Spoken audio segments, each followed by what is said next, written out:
Who is this? It's Boudica. Boudica? Boudicea? Beddug? No, no, no. It's Boudica. She was a chariot-riding, Celt-leading warrior living in 1st century England. It should be noted before we begin that there is pretty much only one source for all of our information on Boudica. This guy, Tacitus, a Roman historian and politician who wrote his works about Boudica decades after the events, but supposedly had first-hand sources. A bloke called Cassius Dio also wrote about Boudica, but this was over a century later, and most scholars think that for this part of his writing, he just copied Tacitus. At the point of time Boudica comes into history, AD 60, England was under the still relatively new rule of Rome, having been conquered by Emperor Claudius 17 years earlier, in AD 43. However, small uprisings were not uncommon, and much of the British Isles was still not fully under Roman control. Boudica was wife of a Celtic tribal king called Prasutagus, who presided over the Iceni people in what is now the county of Norfolk. Prasutagus was friendly with the Romans. He may have surrendered to the Romans when they invaded, or he may have been installed by them as a king. Either way, this good relationship allowed him to control his territory relatively independently from Rome. In his will, he even declared that his kingdom would be inherited by his 2 daughters and the Roman Emperor, Nero. However, upon his death, the Romans completely ignored his will. His entire kingdom was declared to be under Roman rule, and all his property was taken, along with that of the prominent Iceni tribe figures. Furthermore, Boudica was flogged, and her daughters were raped. Historians aren't too sure why the Romans did this. Tacitus does not give a reason, and Cassius Dio states that these extreme measures were taken to ensure the repayment of a loan. This may be true. It may also be simply that the Romans saw this as an easy way to gain power now that the Iceni king had died. This blatant poor treatment of the Iceni peoples was one of the many instances where Rome had committed atrocities against the native Britons. Boudica managed to use this event and the general hatred of Romans to combine her own tribe with the adjacent Trinovantes tribe to form a considerable force of up to 120,000 people. At this point, the main Roman force in Britain, led by Gaius Suetonius Paulinus, was over 200 miles away on Mona, now called Anglesey, a small island off Wales. He was busy killing Druids. Boudica and her army of rebels first moved south to the Roman settlement of Camulodunum, now called Colchester. There were a number of reasons for this to be the target. Firstly, it was the capital at the time. Secondly, it was a settlement for retired soldiers, who the Trinovantes particularly hated. Thirdly, it was the home of a temple of Claudius, the guy who conquered the island, who had since been deified. The attack on Camulodunum was brutal. There were very few Roman troops defending the city, and it was overrun with no mercy being given to anyone inside, British or Roman. A last stand was held within the Temple of Claudius, which lasted for 2 days until that too was overrun and everyone inside killed. The rebels took the head of a statue of Nero as a trophy. A small force of Romans, we don't know how strong, possibly a few hundred men, was led by Quintus Petilius Cerealis, but this entire force was wiped out, with the exception of Quintus and a few of his cavalry. When this news reached Suetonius, still on Anglesey, he pulled his army back to Londinium, modern-day London. Following the destruction of Camulodunum, Boudica moved southwest towards London.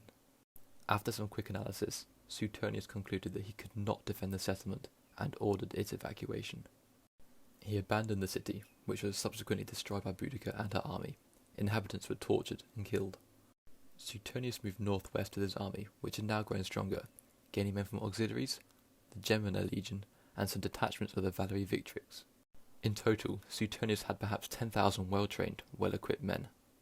Boudica also moved northwest towards Verulamium, today's St. Albans, following Suetonius and his army. Suetonius was not based in St. Albans, and the city quickly fell to the pursuing Boudica and suffered a similar fate as the 2 prior cities had. In total, it is estimated that between 70,000 and 80,000 people were killed by Boudica as she moved through the cities and countryside. At all 3 cities, there is a layer in the earth known as the Boudican layer, which consists of a thick layer of dust, ash, and burnt artifacts. By now the 2 armies were near and prepared. Suetonius stationed his army somewhere along Watling Street, an old Roman road. No one knows where. Have your pick. Was it here, here, here, here? I think it was here, but you can choose where you like.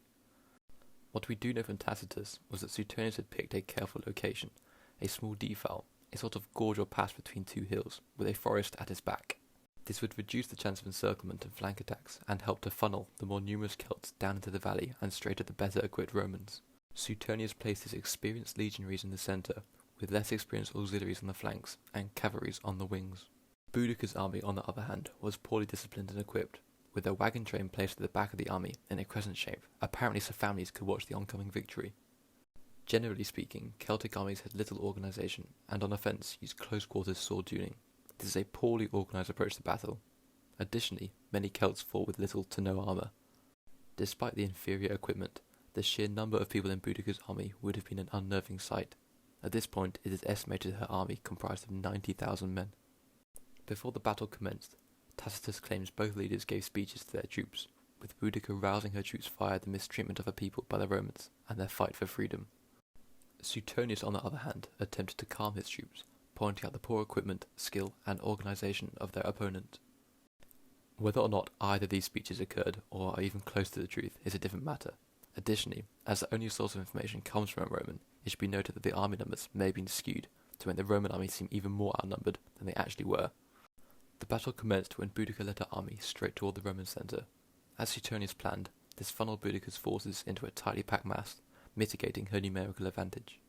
The Romans threw pila, a javelin, at the first waves of Boudicca's army, killing many and forcing others to abandon their shields as the pila got stuck in them. The Romans then moved up in a wedge shape, potentially funneling the Celts even more.